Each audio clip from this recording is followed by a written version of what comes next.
आपसे चर्चा करके, आपके नए नए आइडिया सुनकर, आपके अनुभव और आपकी सोच को मुझे जानने का अवसर मिला और मुझे खुशी है कि देश की शासन व्यवस्था में बहुत बड़ी भूमिका संभालने वाली ये हमारी युवा पीढ़ी आउट ऑफ द बॉक्स सोचने के लिए तैयार है, नया करने का इरादा रखती है। तो मुझे आपकी इन बातों में से एक नई आशा का संचार हुआ है और इसलिए मैं आपको बधाई देता हूं। पिछली बार आज के ही दिन केवड़िया में आपसे पहले वाले ऑफिसर्स ट्रेनिंग के साथ मेरी बड़ी विस्तार से बातचीत हुई थी और तय यही हुआ था कि प्रति वर्ष इस विशेष आयोजन आरंभ के लिए यहीं सरदार पटेल का जो स्टैच्यू है, मां नर्मदा का तट है, वहीं पर हम मिलेंगे और साथ रह करके हम सब चिंतन मनन करेंगे और प्रारंभिक अवस्था में ही हम अपने विचारों को एक शेप देने का प्रयास करेंगे। लेकिन कोरोना की वजह से इस बार ये संभव नहीं हो पाया है। इस बार आप सब मसूरी में हैं, वर्चुअल तरीके से जुड़े हुए हैं।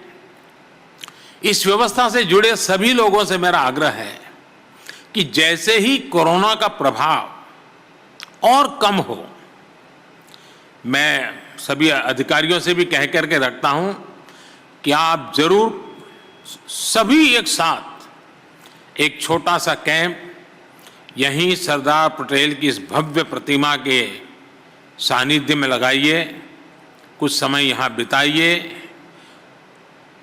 और भारत के इस अनोखे शहर को, यानी एक टूरिस्ट डेस्टिनेशन कैसे डेवलप हो रहा है, उसको भी आप जरूर अनुभव करें। साथियों, एक साल पहले जो स्थितियां थी, आज जो स्थितियां हैं, उसमें बहुत बड़ा फर्क है। मुझे विश्वास है कि संकट के इस समय में देश ने जिस तरह काम किया, देश की व्यवस्थाओं ने जिस तरह काम किया, उससे आपने भी बहुत कुछ सीखा होगा। अगर आपने सिर्फ देखा नहीं होगा, ऑब्जर्व किया होगा, तो आपको भी बहुत कुछ आत्मसात करने जैसा लगा होगा। कोरोना से लड़ाई के लिए अनेकों ऐसी चीजें जिनके लिए देश दूसरों पर निर्भर था, आज भारत उनमें से कई को निर्यात करने की स्थिति में आ गया है। संकल्प से सिद्धि का यह बहुत ही शानदार उदाहरण है। साथियों, आज भारत की विकास यात्रा के जिस महत्वपूर्ण कालखंड में आप हैं, जिस समय आप सिविल सेवा में आए हैं, वो बहुत विशेष है। आपका बैच जब काम करना शुरू करेगा, जब आप सही मायने में फील्ड में जाना शुरू करेंगे, तो आप वो समय होगा जब भारत अपनी स्वतंत्रता के 75 वर्ष में होगा। ये बड़ा माइलस्टोन है, यानी आपकी इस व्यवस्था में प्रवेश और भारत का 75वां आजादी का पर्व। और साथियों, आप ही वो ऑफिसर्स हैं, इस बात को मेरी भूलना मत। आज हो सके तो रूम में जाकर के डायरी में लिख दीजिए।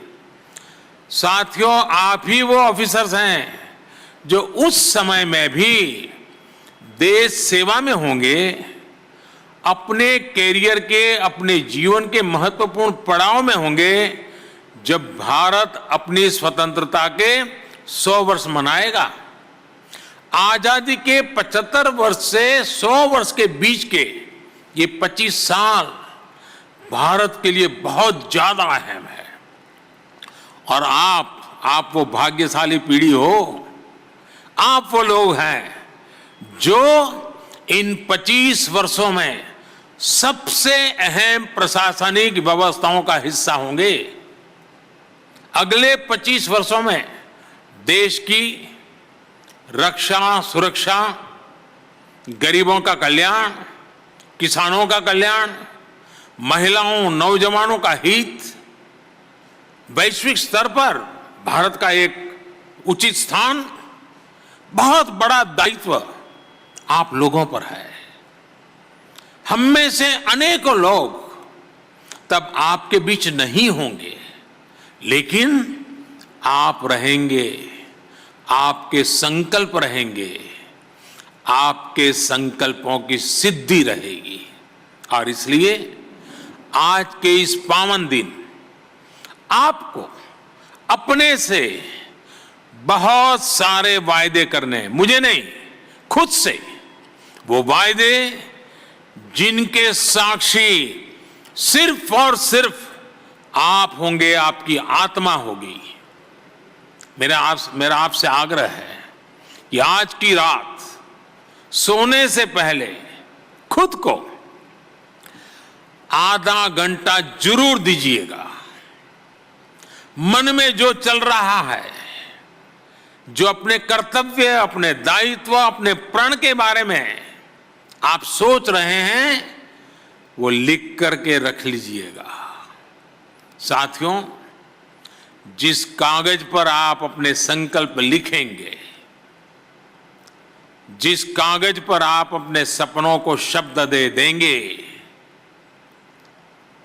कागज का वो टुकड़ा सिर्फ कागज का नहीं होगा, आपके दिल का एक टुकड़ा होगा। ये टुकड़ा जीवन भर आपके संकल्पों को साकार करने के लिए आपके हृदय की धड़कन बनकर आपके साथ रहेगा। जैसे आपका हृदय शरीर में निरंतर प्रवाह लाता है, वैसे ही ये कागज पे लिखे गए हर शब्द आपके जीवन संकल्पों को, उसका प्रवाह को निरंतर गति दे रहेंगे। हर सपने को संकल्प और संकल्प से सिद्धि के प्रवाह में आगे लेते चलेंगे।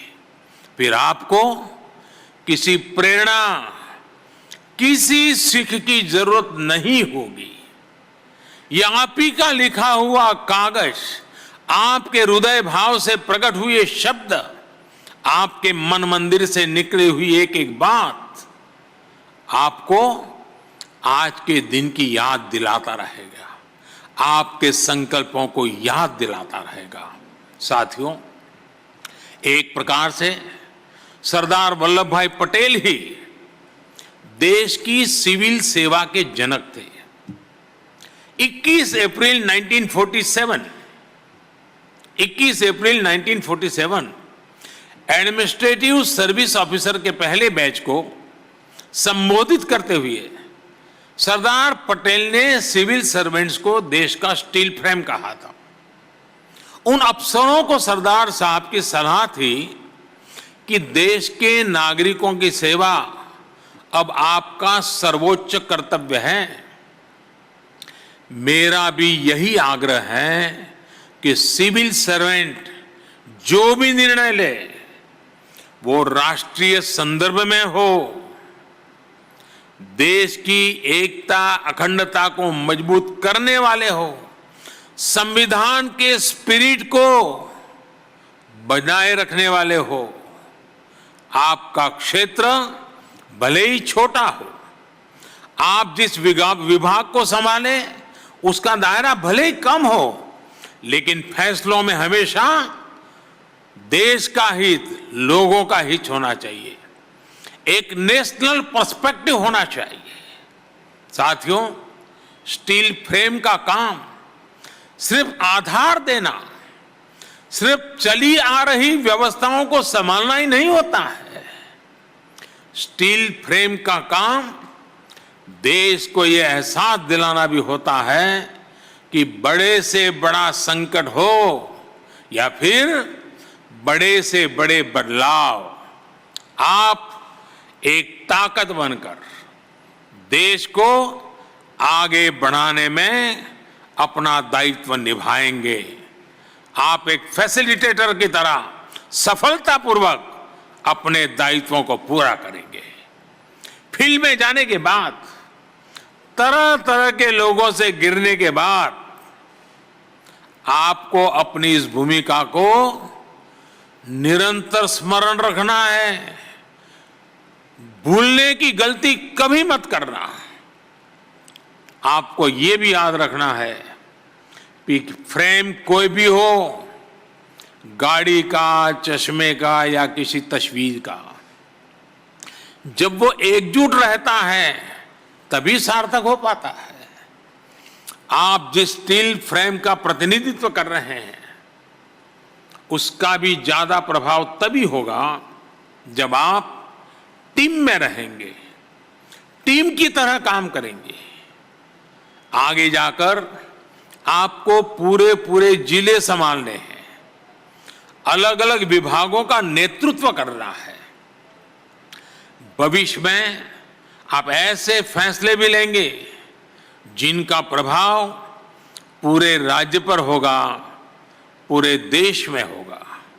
उस समय आपकी ये टीम भावना आपके और ज्यादा काम आने वाली है जब आप अपने व्यक्तिगत संकल्पों के साथ देश हित के बृहद लक्ष्य को जोड़ लेंगे। भले ही किसी भी सर्विस के हों, एक टीम की तरह पूरी ताकत लगा देंगे तो आप भी सफल होंगे। और मैं विश्वास से कहता हूं, देश भी कभी विफल नहीं होगा। साथियों, सरदार पटेल ने एक भारत श्रेष्ठ भारत का सपना देखा था। उनका ये सपना आत्मनिर्भर भारत से जुड़ा हुआ था। कोरोना वैश्विक महामारी के दौरान भी जो हमें सबसे बड़ा सबक मिला है वो आत्मनिर्भरता का ही है। आज एक भारत श्रेष्ठ भारत की भावना, आत्मनिर्भर भारत की भावना एक नवीन भारत का निर्माण होते हुए देख रही है। नवीन होने के कई अर्थ हो सकते हैं, कई भाव हो सकते हैं, लेकिन मेरे लिए नवीन का अर्थ यही नहीं है कि आप केवल पुराने को हटा दें और कुछ नया ले आए। मेरे लिए नवीन का अर्थ है कायाकल्प करना, क्रिएटिव होना, फ्रेश होना, एनर्जेटिक होना। मेरे लिए नवीन होने का अर्थ है जो पुराना है उसे और अधिक प्रासंगिक बनाना, जो कालबाह्य है उसे छोड़ते चले जाना। छोड़ने के लिए भी साहस लगता है और इसलिए आज नवीन, श्रेष्ठ और आत्मनिर्भर भारत बनाने के लिए क्या जरूरतें हैं वो आपके माध्यम से कैसे पूरी होगी, इस पर आपको निरंतर मंथन करना होगा। साथियों, ये बात सही है कि आत्मनिर्भर भारत के लक्ष्य को पूरा करने के लिए हमें साइंस एंड टेक्नोलॉजी की जरूरत है, रिसोर्सेज और फाइनेंसेस की जरूरत है। लेकिन महत्वपूर्ण ये भी है कि इस विजन को पूरा करने के लिए एक सिविल सर्वेंट के तौर पर आपका रोल क्या होगा। जन आशाओं की पूर्ति में, अपने काम की क्वालिटी में, स्पीड में आपको देश के इस लक्ष्य का 24 घंटे ध्यान रखना होगा। साथियों, देश में नए परिवर्तन के लिए, नए लक्ष्यों की प्राप्ति के लिए नए मार्ग और नए तौर तरीके अपनाने के लिए बहुत बड़ी भूमिका ट्रेनिंग की होती है, स्किल सेट के डेवलपमेंट की होती है। पहले के समय इस पर बहुत जोर नहीं रहता था। ट्रेनिंग में आधुनिक अप्रोच कैसे आए, इस बारे में बहुत सोचा नहीं गया। लेकिन अब देश में ह्यूमन रिसोर्स की सही और आधुनिक ट्रेनिंग पर भी बहुत जोर दिया जा रहा है। आपने खुद भी देखा है कि कैसे बीते 2-3 वर्षों में ही सिविल सर्वेंट्स की ट्रेनिंग का स्वरूप बहुत बदल गया है। ये आरंभ सिर्फ आरंभ नहीं है, एक प्रतीक भी है और एक नई परंपरा भी है। ऐसे ही सरकार ने कुछ दिन पहले एक और अभियान शुरू किया है, मिशन कर्मयोगी। मिशन कर्मयोगी कैपेसिटी बिल्डिंग की दिशा में अपनी तरह का एक नया प्रयोग है। इस मिशन के जरिए सरकारी कर्मचारियों को उनकी सोच, अप्रोच को आधुनिक बनाना है, उनका स्किल सेट सुधारना है, उन्हें कर्मयोगी बनने का अवसर देना है। साथियों, गीता में भगवान कृष्ण ने कहा है, यज्ञ अर्थात कर्मणः अन्यत्र लोकः अयम कर्म बंधनः। अर्थात यज्ञ यानी सेवा के अलावा स्वार्थ के लिए किए गए काम कर्तव्य नहीं होते, वो उल्टा हमें ही बांधने वाला काम होता है। कर्म वही है जो एक बड़े विजन के साथ किया जाए, एक बड़े लक्ष्य के लिए किया जाए। इसी कर्म का कर्मयोगी हम सबको बनना है। मुझे भी बनना है, आपको भी बनना है, हम सबको बनना है। साथियों, आप सभी जिस बड़े और लंबे सफर पर निकल रहे हैं, उसमें रूल्स का बहुत योगदान है, लेकिन इसके साथ ही आपको रोल पर भी बहुत ज्यादा फोकस करना है। रूल एंड रोल, लगातार संघर्ष चलेगा, लगातार तनाव आएगा। रूल्स का अपना महत्व है, रोल की अपनी महत्वपूर्ण जिम्मेवारी है। इन दोनों का बैलेंस, यही तो आपके लिए टाइट रोप पर चलने वाला खेल है। बीते कुछ समय से सरकार ने भी रोल बेस्ड अप्रोच पर काफी जोर दिया है। इसके नतीजे भी दिखाई दे रहे हैं। पहला, सिविल सर्विसेज में कैपेसिटी और कॉम्पिटेंसी, उसके क्रिएशन के लिए नया आर्किटेक्चर खड़ा हुआ है। दूसरा, सीखने के तौर तरीके डेमोक्रेटाइज हुए हैं। और तीसरा, हर ऑफिसर के लिए उसकी क्षमता और अपेक्षा के हिसाब से उसका दायित्व भी तय हो रहा है। इस अप्रोच के साथ काम करने के पीछे सोच ये है कि जब आप हर रोल में अपनी भूमिका अच्छे से निभाएंगे तो आप अपनी ओवरऑल लाइफ में भी सकारात्मक रहेंगे। यही सकारात्मकता आपकी सफलता के रास्ते खोलेगी, आपको एक कर्मयोगी के रूप में जीवन के संतोष का बहुत बड़ा कारण बनेगी। साथियों, कहा जाता है कि लाइफ एक डायनेमिक सिचुएशन है। गवर्नेंस तो भी तो एक डायनेमिक फिनोमेनन है। इसलिए हम रिस्पॉन्सिव गवर्नमेंट की बात करते हैं। एक सिविल सर्वेंट के लिए सबसे पहले जरूरी है कि आप देश के सामान्य मानवी से निरंतर जुड़े रहें। जब आप लोग से जुड़ेंगे तो लोकतंत्र में काम करना और आसान हो जाएगा। आप लोग फाउंडेशन ट्रेनिंग और प्रोफेशनल ट्रेनिंग पूरी होने के बाद फील्ड ट्रेनिंग के लिए जाएंगे। मेरी फिर आपको सलाह होगी, आप फील्ड में लोगों से जुड़िए, कट ऑफ मत रहिए, दिमाग में कभी बाबू मत आने दीजिए। आप जिस धरती से निकले हो, जिस परिवार समाज से निकले हो, उसको कभी भूलिए मत।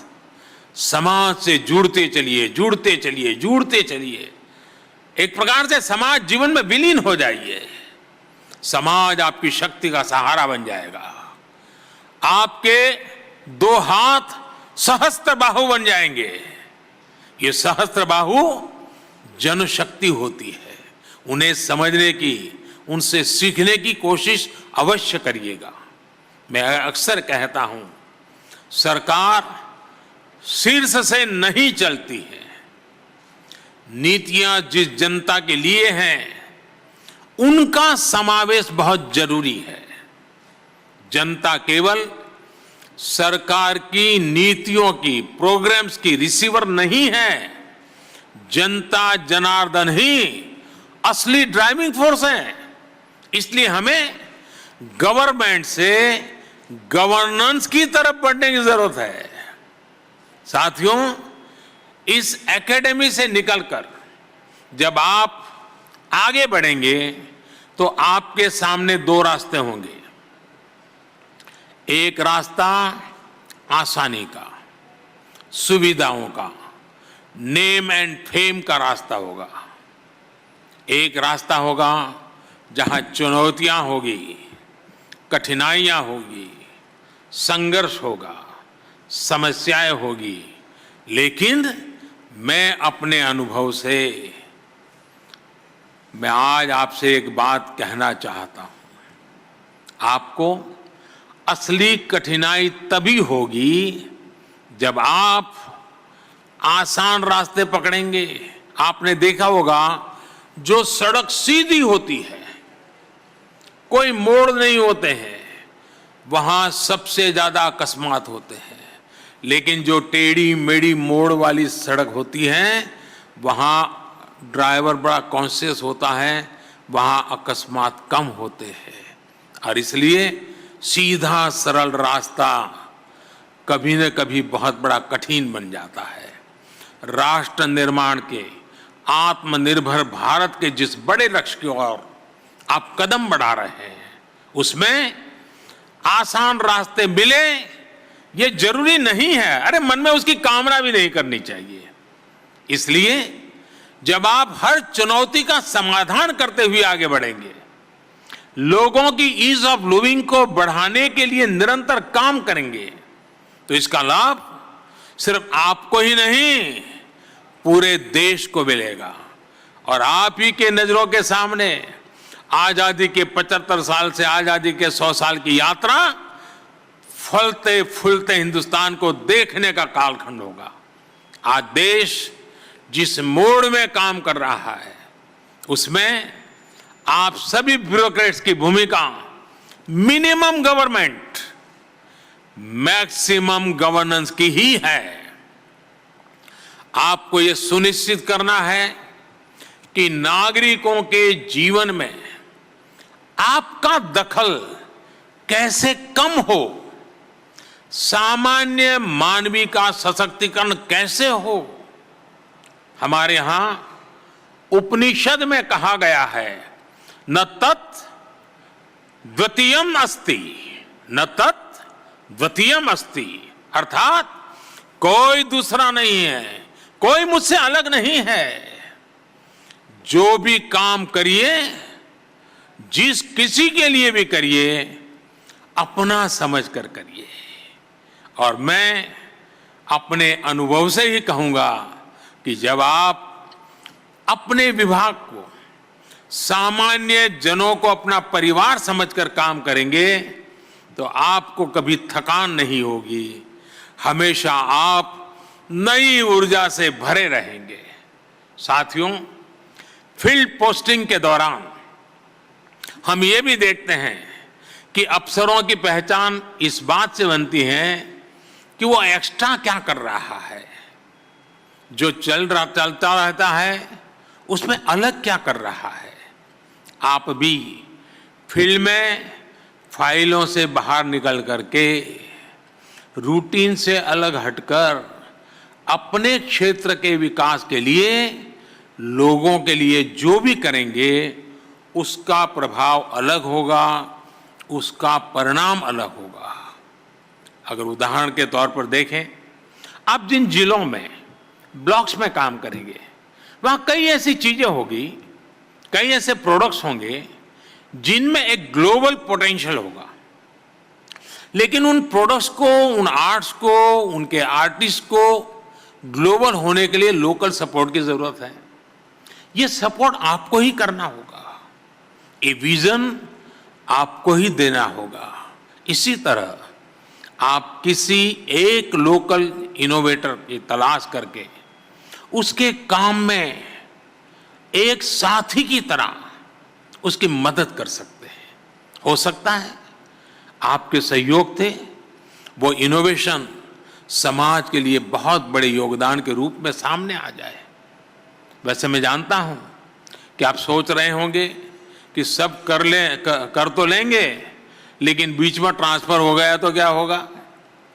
मैंने जो टीम भावना की बात शुरू में की थी ना, वो इसीलिए ही थी।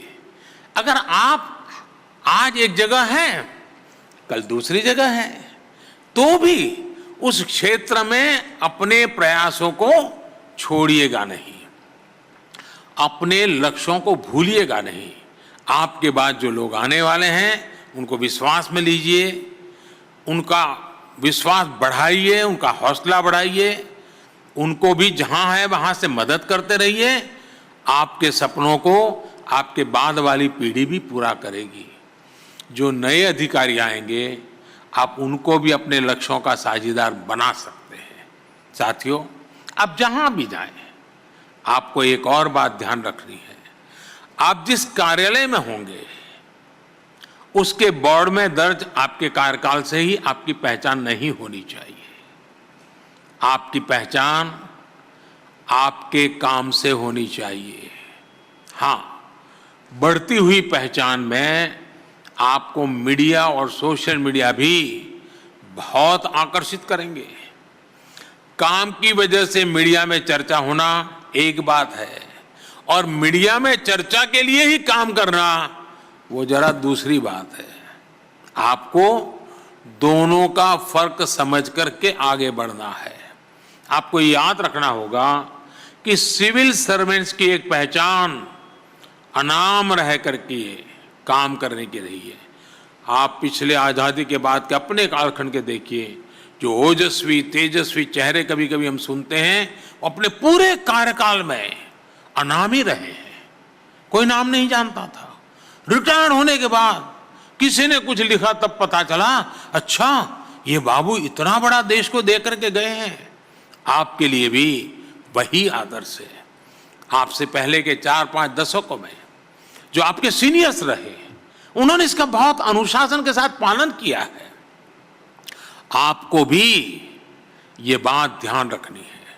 साथियों, मैं जब मेरे नौजवान राजनीतिक साथी जो हमारे विधायक हैं, हमारे सांसद हैं, उनसे मिलता हूं तो मैं बातों बातों में जरूर कहता हूं, और मैं कहता हूं कि दिखास और छपास, ये दो रोग से दूर रहिएगा।